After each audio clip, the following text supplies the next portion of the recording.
Your eyes do not deceive you. That is a UFO abducting large portions of the map in a competitive first-person shooter. When I put insane in the title, I wasn't messing about. This is the Finals, perhaps the most hotly anticipated shooter of 2023. Nice. And it's just been released. You can play this right now for free and experience the beautiful insanity of this game for yourself. But before you do, here's a rundown of the biggest changes and most important new stuff in the game, giving you an idea of what you can expect from the Finals full release build, based on the closed media playtest event I was a part of last week. If it wasn't obvious, there's a new map. You're looking at Las Vegas in 2032. Also, they've added some throwing knives to the light class, which also have this insanely slick playing card skin.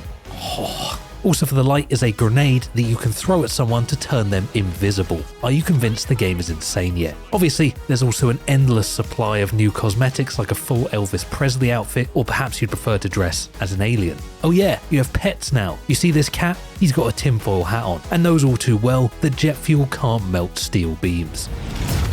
Wow. You can customize weapon skins, charms, stickers, and now even reloads. I mean, damn, you even have customizable visual and audio taunts. Let's rock and roll.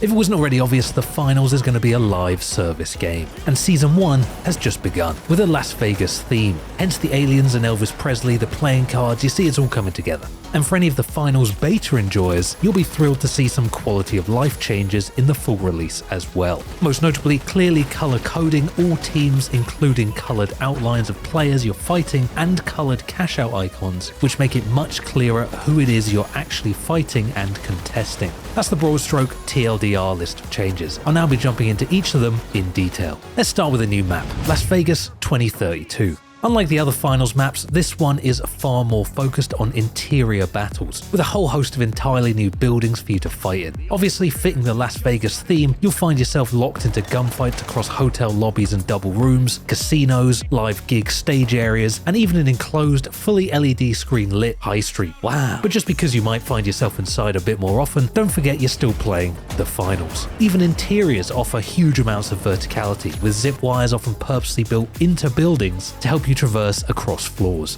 or just blow them up, I guess.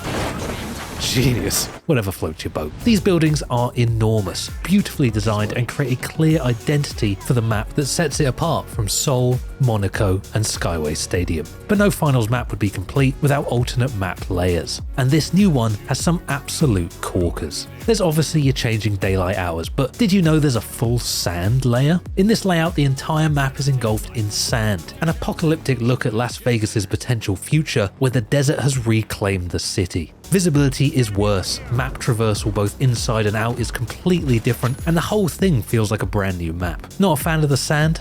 I don't like sand. Check out this night layer. This includes very angry automated turrets built into the map at capture points that happily gun down any and all intruders. These can be turned on and off at the nearby button, and also blasted into the floor below where they'll continue to shoot at you. And of course we can't talk about the new map without talking about the new map event, Alien Invasion. When this event occurs, UFOs fly into the arena and start blasting and abducting, as any good alien invasion would. Seeing this for the first time was absolutely insane.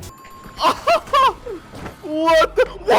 Needless to say, this Las Vegas map, even complete with the sphere, is incredible and marks another very impressive and creative addition to the game. Alright light enjoyers, this next one's for you. The new throwing knives and stealth grenade. I didn't get a huge amount of time with these unlocks, and as you can clearly see from my gameplay, I am absolutely not a light player. These offer up some really cool additions to the class. The throwing knives feel really fun. You have your standard primary fire which chucks a couple knives at someone, but you also have a charged attack if you use secondary fire instead, which takes longer to throw but offers up more damage. I'll be honest, compared to the MP5 or the pistol or even the standard knife, I'm not sure how competitively viable these are likely to be. Using them definitely felt like a handicap for an old man like myself. But at the same time, I could see some absolute psychos getting very good with these, combining them with a better build than what I had access to and letting loose their inner Genji, successfully ruining your life in the process. And let's not forget the playing card skin, a really cool idea for a throwing knife skin. Unfortunately, at least in the early test build I was playing on, the cards after you throw them become knives again, and they still sound like knives when you throw them, but at least you can feel a bit like a murderous magician when you're running around with these things. And of course, a quick look at the stealth grenade. I wasn't able to unlock this one in time, but Fortunately, my battle buddy Thixie was. Guaranteed he's got gameplay of this in his own channel, by the way. Feel free to go check him out. Anyway, it's pretty self-explanatory. Throw this grenade at your teammates, they become invisible, in the same way that the light stealth ability works, for 4 seconds. I can already imagine the endless utility and potential cash stealing possibilities this provides. Now a look at the live service model and idea of the game development roadmap to come. The devs in a short presentation prior to letting us loose on the game discussed the game's seasons and future. Each season of the game will be themed and come complete with matching themed cosmetics, weapons, maps, and events. Events in particular are set to be a regular occurrence with multiple events for each season. Regarding a roadmap, the devs have opted not to provide a clear roadmap for the live service and are instead looking to develop the game on the fly to keep it funky and fresh. But they did also say that keeping the game balanced, bug and cheater free would always be a priority over adding new content, something that I'm sure regular finals players will be happy to hear. But how does the game feel, and has anything shifted majorly from the beta? While there have definitely been tweaks to weapons in terms of damage and recoil, at this stage I'd say the general meta is much the same as what you may have become accustomed to in the beta. Although I don't have any official damage numbers or recoil changes provided to me, I'd say by feel the AK has a bit more recoil and potentially a bit less damage, and the flamethrower has definitely been toned back a bit. But playing the game full on sweat mode, heavies and mediums still dominate play. Light have their place and in competent hands can be powerful, but 3 heavies or 2 heavies and a healing medium felt very strong, and as long as you stick together, could easily overpower lighter class combinations. But as anyone who's played multiplayer games will know, a meta will continue to emerge, and I'm more than ready to be proved wrong when people discover that one mega broken light strat no one's thought of yet. By far the biggest changes to how the game feels comes from the addition of clearly distinguished team colours. Your team colour matches your team icon, and is also present at the start of every round. Enemy teams have their own colours that also match their icons. These colours appear as outlines when fighting enemy players, on any cash out symbol, and also in the death recap and on the kill feed. This is actually a huge change to the game, as it becomes much clearer who it is you're fighting and which teams you're contesting, which opens up opportunities for higher level strategy when deciding who to fight and what to steal. Where previously you had to track sound cues from announcers to figure out whether it was the big splash or the tough shells that just started to cash out on B, now simply looking at the point will give you all the information you need. This helps solidify one of the shakier parts of the game from the beta, which is the team identity.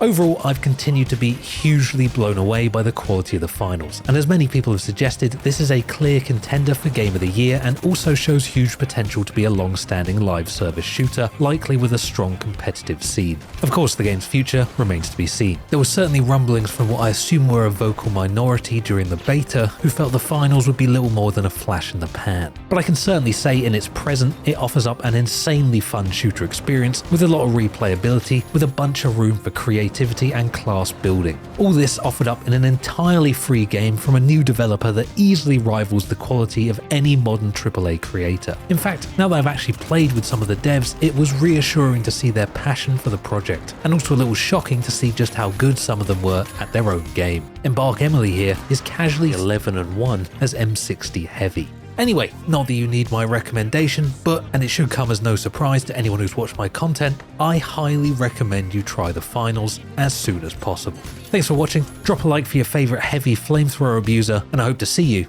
in the next one. Boom!